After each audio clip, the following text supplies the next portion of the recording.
right, well, I'm glad.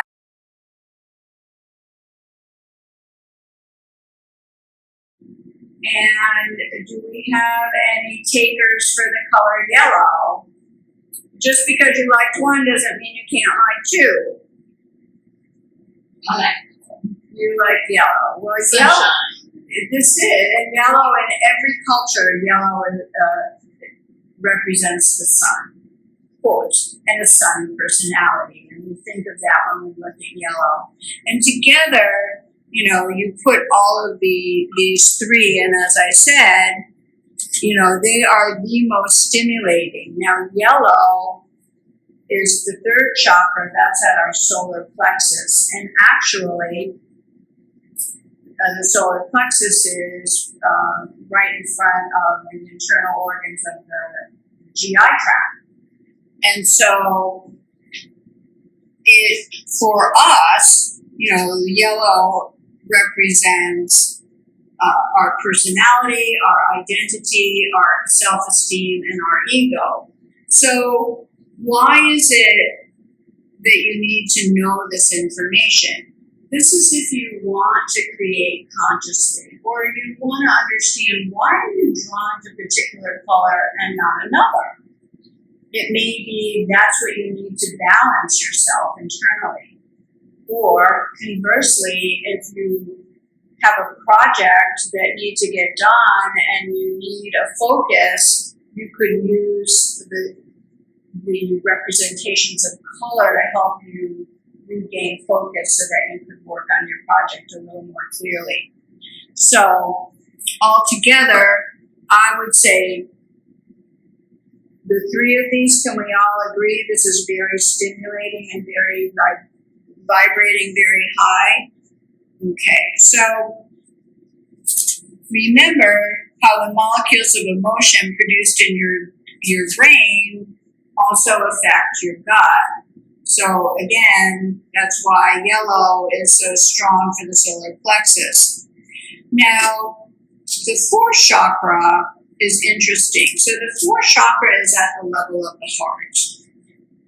And sir, you said you liked the color green. Now, sir, do you like the color green? Do you like this color green? Or you like the color green of your jacket? I should have called the flowers. Yeah, brighter. Okay. So it's interesting that, well, how would they get the colors is actually when sunlight moves through a prism, we get a rainbow. So green is the color that is right in the middle of the color spectrum. Green is the color of nature. Of course, there are so many colors of green. This is just one representation. But in some cultures, the heart is also represented by the color pink.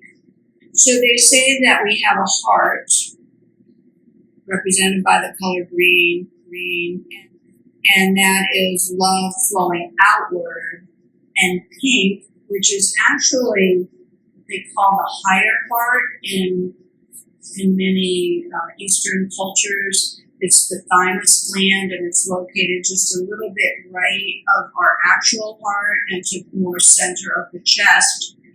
And that is self-love or inner love, and that is where pink comes in, that it makes us feel peaceful. So we're going to add this to our color combinations, just to make sure we get all of them represented. The fifth chakra, so now we've gone from first chakra, in the pelvis, the grounding chakra, the second chakra, orange, the third chakra, yellow, and we've got the heart represented by green and pink.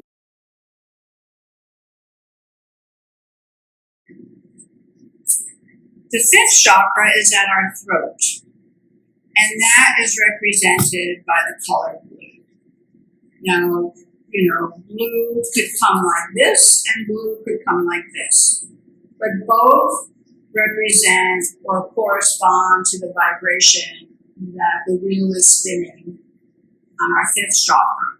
So if it's your throat and you want to have more openness in your conversation, or you want to be able to verbalize a little more easily, you would choose blue in your flower arrangement because that would help you express yourself a little better. Okay? So it also brings a sense of calm.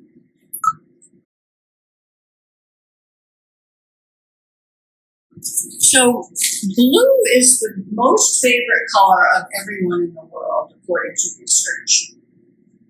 So when we gaze at the sky, we feel calm and we feel, it's blue. And when we look at the ocean, and sunset, if you want to recreate that, you would take some of those colors and create that emotion. The sixth chakra, which is the third eye, or our intuition, is located in the middle of the forehead. And the sixth chakra is represented by the color purple or violet.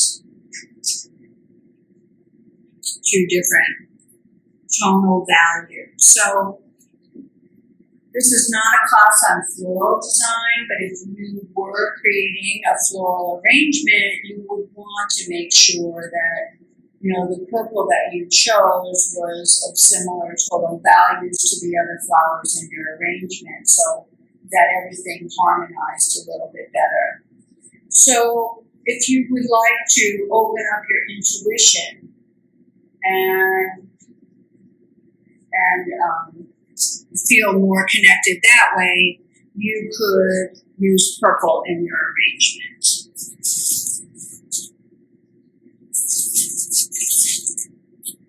And then the last color is the seventh chakra, which is represented on the crown of our head. And that's the highest level of consciousness.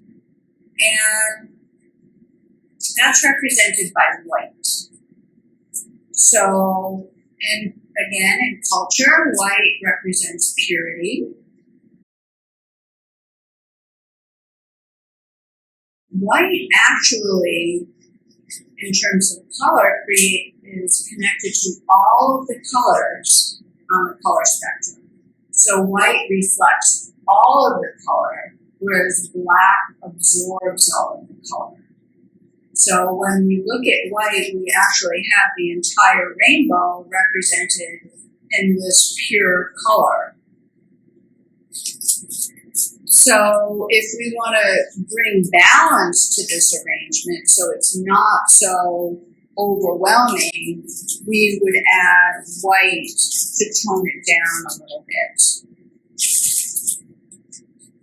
And here, over the years, I used to press wedding bouquets, but white is probably one of the hardest flowers to press because what people don't understand when they're pressing is that you're removing the moisture and there you're preserving the flower, and then you have a two-dimensional object or subject to work with in a creative way. But it's just like oftentimes when you'll go to the beach and find a beautiful rock, but when it dries, it's no longer as beautiful as it was when it was wet and it was on the sand. So you see how that toned down the arrangement a little bit? So now that you understand that flowers are representations of the natural world and you understand how to use color, you can now create consciously and design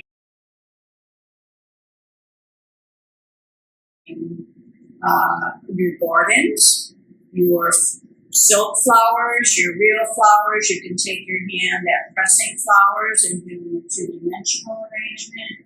Of course, this also has dried flowers, pressed flowers in it.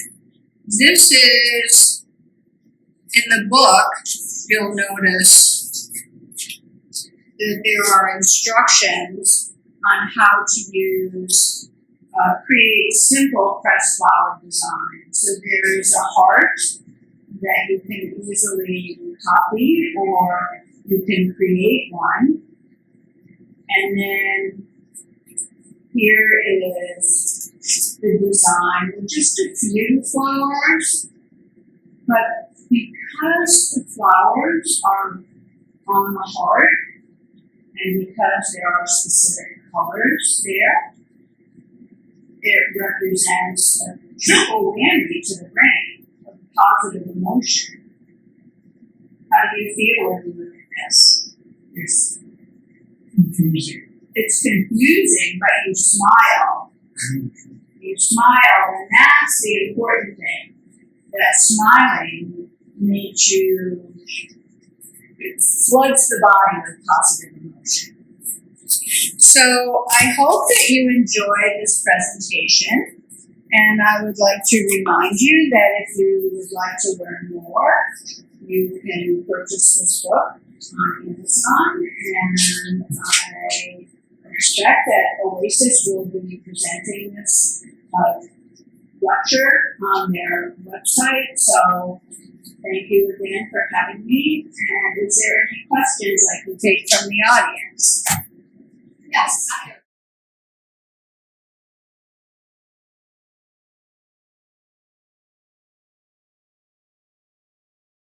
Biochemical explanation to how working with flowers can affect our bodies and our brains and our emotional well-being. And the answer is yes.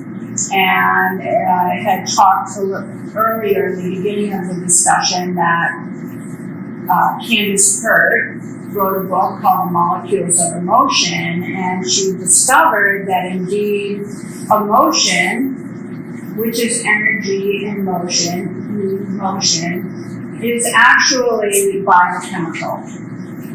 And that though those neurotransmitters are produced in the brain, they flood the body when the body is experiencing a positive emotional experience. They also flood the body when the body's experiencing a negative emotional experience. But we're talking about flowers and the recognition that the eye has to the positive stimuli. So the answer is yes. And no specific molecule. Oh, if it's serotonin versus dopamine, I would imagine that they're probably all involved, because those generally, serotonin particularly, and dopamine, which is the pain pleasure pathway, and the reward system is going to be involved. So I mean, she didn't say specifically which ones, but I would imagine that all of them would be involved. Well, thank you for your participation. We really appreciate your taking the time to tell us how your art makes sense for many of us, whether it's just plain anxiety or other people that deal with cognitive decline. I really think that to us it makes a lot of sense. And I would like also to thank Terry Brown for his flower arrangement. Yes. Terry is our activity coordinator.